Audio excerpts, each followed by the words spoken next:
My name is Italy, and today we will learn how to use our gifts to help others. Today's lesson is going to be about a woman in the Bible named Lydia. She was a very good businesswoman who sold beautiful purple cloth. But not only was she a businesswoman, she also was a follower of Jesus after the Lord opened up her heart to hear the Apostle Paul's message. Let's take a look at how Lydia used her gift to help others. The Bible. It's 66 books of history, stories, letters, and poetry that fit together to form God's one big story. The epic adventure of how He created us and loves us so much that He made a way to rescue us. As we travel through the Bible, from Genesis to Revelation, we discover people who met God and found their lives changed forever.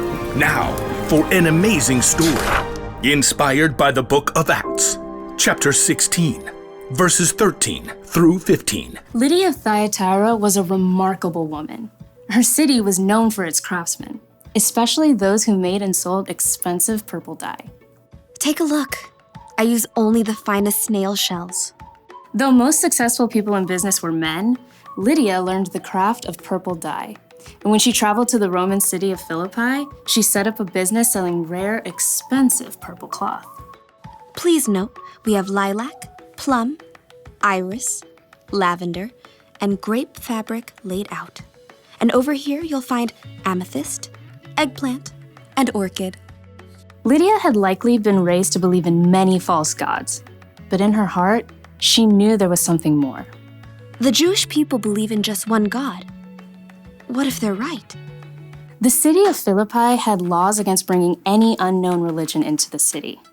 But Lydia would meet outside the city gates on the riverbank with a group of women who believed in the one true God. Love the Lord your God with all your heart and with all your soul. Love Him with all your strength. Lydia and the other women had never heard of Jesus.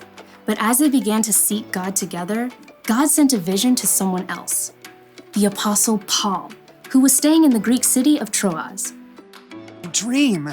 It was so vivid. I saw a man standing right here begging me. He said, "Come over to Macedonia. Help us." Immediately, Paul and his friends set sail. Within a few days, they reached land and traveled to Philippi, one of the most important cities in Macedonia. So we just start by finding a synagogue of Jewish believers, right? I don't think there is a synagogue here. On the Sabbath, a day of worship, Paul and his friends went down to the river, hoping to find a place of prayer. Shall we gather at the river? Excuse me. Hi there. Do you wish to join us? We're praying to the one true God. Absolutely. There, by the river, Paul told the story of Jesus and how anyone who chose to follow Jesus could have a relationship with God that lasts forever. But this is amazing. This changes everything. The Lord opened Lydia's heart to believe every word of Paul's message. I wish to be baptized. At once. Not only was Lydia baptized, But she immediately shared the good news with her family and everyone who lived and worked in her home, and they too were baptized. Lydia gathered Paul and his friends. Do you consider me a believer in the Lord? If you do, come and stay at my house. We would be honored. As a successful businesswoman, Lydia's house was likely large and beautiful. We must meet here from now on. Lydia did not hesitate to give everything she had to the believers in the brand new church. And when Paul and Silas were later thrown in prison and then released, they immediately returned to Lydia's home to rest and prepare before they left the city. You must be brave. Of course we will. Don't forget to write. Later, Paul did write a letter to Lydia and others in the church of Philippi, and he remembered his time spent in Lydia's home and the church there with great joy. I thank my God every time I remember you. In all my prayers for all of you, I always pray with joy. I'm happy because you have joined me in spreading the good news. God began a good work in you, and I am sure that he will carry it on until it is completed. In everything she did, Lydia continued to use her gifts to help others.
What are you doing, John?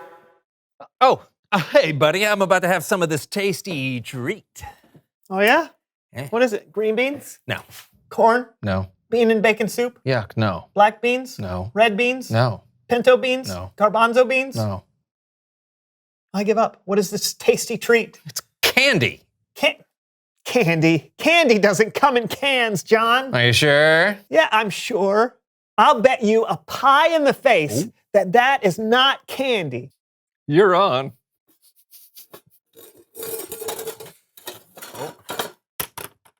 Canned candy. I thought you said there was a tasty treat. Yep. Tasty, right? Yeah. Key lime, my favorite. Oh, mine too. Mm. Mm-hmm. Mm-hmm. Oh, nope. Right on the hairline. Mm.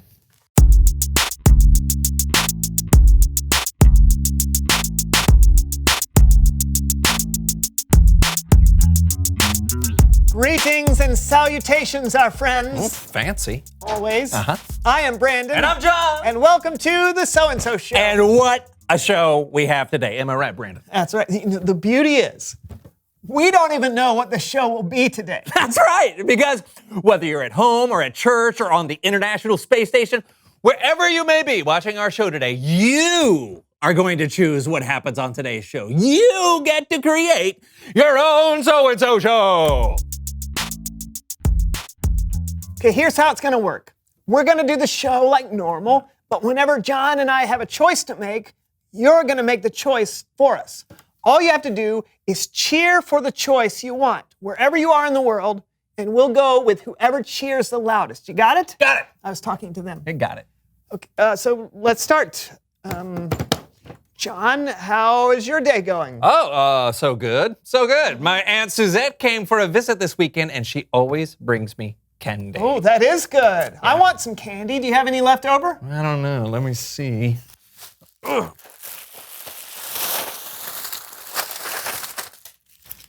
Yeah, just a little. Whoa, we'll never be able to eat all that. You may be right. Hey, you know what? I've always wanted to make a portrait of my face out of candy. Huh? Oh, no, let's make something that people will actually want to look at. Yeah. Like the Eiffel Tower. Oh, there it is. Your first choice. What should we do? Should we make the Eiffel Tower out of candy? Oh, a portrait of my face. Start cheering now. Yeah, turn up the audience microphone. I want John! Oh.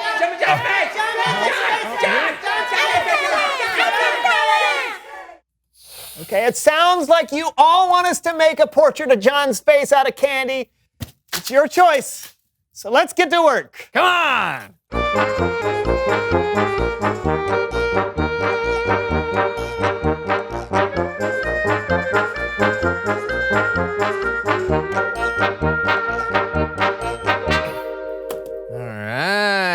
All right, here we go. And voila. That is unique. Yes, a treasure to keep forever. Yeah. Gluey. Gross. Yeah. Oh, that's perfect right there. Oh, look at that. The eyes follow me wherever I go. Oh boy, it's time for someone who knows. Oh, okay.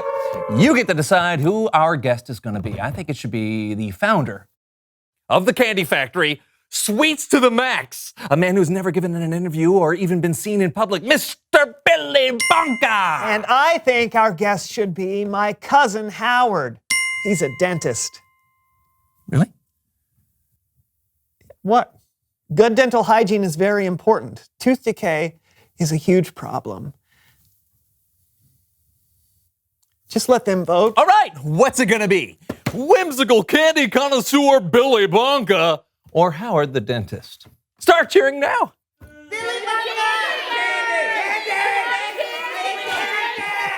My mom's a dentist. The people have spoken. Please welcome someone who knows stuff.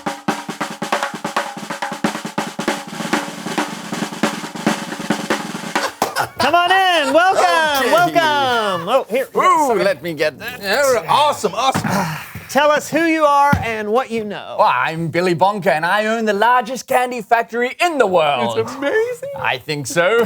So what do you love about candy? Oh, what's not to love? The sugary sweetness, the chocolatey chocolateness, the creamy caramel deliciousness. Yes! I love it all, yes. But what I love most about candy is the profit margins. The profit margins? Yes, let me just show you this candy bar. Yum! Graph. It's a bar graph for candy. As you can see, the actual cost of a chocolate bar is 11 cents, but we sell it for $2.50. And then with quality market research and kids focus groups, we are able to determine the right color packaging that will lead to the highest profit margins. Do you know what the key to any successful candy company is? Delicious candies? No. Variety. No. Strategic shelf space and positioning. The most profitable candies are the ones at the approximate eye level of an average-sized child. Children want what they see. It's really that simple. I think we're out of time. Are you sure? I have this delicious chocolate pie. Pie! Chart. It's a pie chart for chocolate. Thank you so much for being on the show today. Well, thank you for having me. Pie chart Oh, you can. Okay. Yeah. Yes. for chocolate.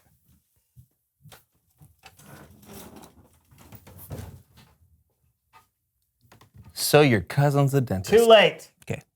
It's Bible story time with Kellen.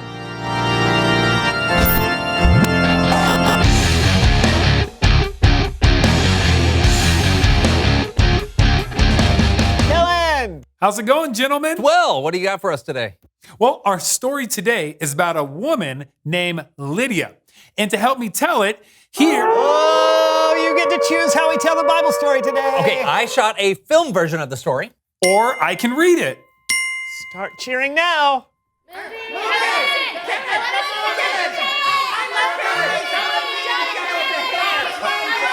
Mom's a dentist? Oh, that was a close one. But I think you chose John. What? Take it away, my friend. Oh, roll it!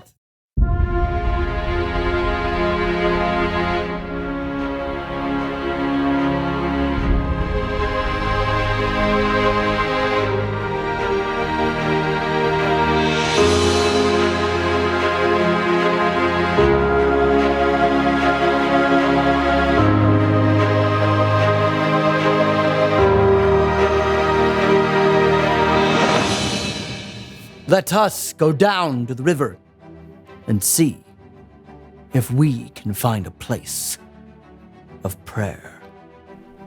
Paul, over there. I'm Lydia.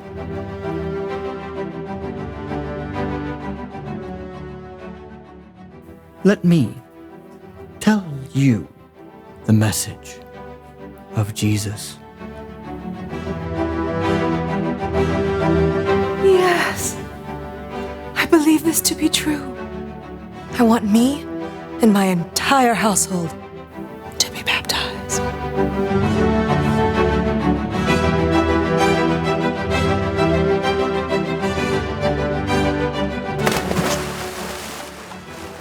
Do you consider me to be a believer in the Lord? If you do, will you all come to stay at my house? Yes. Yay! That was it? Well, there's not a lot about Lydia in the Bible. John's right. We actually don't know much more than what we just saw. But it was important enough that Luke, the author of Acts, thought he should write it down. And while we don't know a lot about Lydia, there are some really cool things we can guess based off what we know from history. Oh yeah, like what? Well, we know she sold purple cloth, and this region was known for its purple cloth. It was considered a luxury item. So there's a good chance that Lydia had a thriving business with lots of wealthy customers. Cool, so she was probably really good at her job. What else? Lydia was the first person we know of that became a Jesus follower in Philippi, the very first. And later on, when God miraculously broke Paul and Silas out of prison, do you know where they went? Where? Lydia's house, where all the other Jesus followers with Paul were staying. Lydia had used her skill as a business person, her talent as a craftsperson, and the money she made to provide housing for Paul and all the other believers while they were in town. And she most likely became an important leader of the church in Philippi. She was willing to use her gifts to serve God by helping others. This could be a much longer movie. Definitely. I think one of the reasons Luke wanted to include this story was to show that God can use our gifts, no matter who you are or where you are. Every person has something they're good at that can be used to help others. Thanks. That's great, Kellen. Thanks so much. Yeah. You're welcome so much. I'll see you guys next time. Later. See ya. Bye. That was really great. Oh, yeah. I love that there's so much more to people than what we just see on the surface. I mean, it was just 3 verses in the Bible about Lydia, but here we are talking about her nearly 2,000 years later. Yeah. I think it's a good reminder that everyone has something to give. Everyone has something they're good at. Yeah, they do. Absolutely. Reveal the question. What are you good at? Maybe you're really good at a sport. Or understanding math. Or maybe, you're really good at making people that feel left out feel welcome. Everyone has something they're good at. And what's cool is that you get to choose how to use the gift God gave you. Oh, which brings us to your final choice of the show. Okay, what should we do for the credits? I say we eat my self-portrait. And I say we bring on my cousin Howard, the dentist. Start cheering now. Dentist!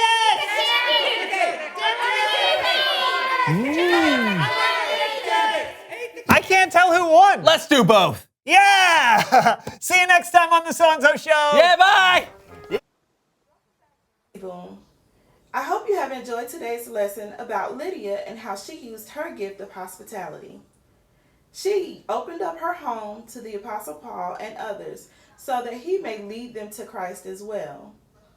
This week, I encourage you to pray and think about the gifts that God has given you. Maybe he is giving you the gift of singing so that you may comfort and encourage others. This week, may God continue to protect you. May he continue to comfort you, and may he continue to lead you to whatever gifts he has given. Have a very blessed week.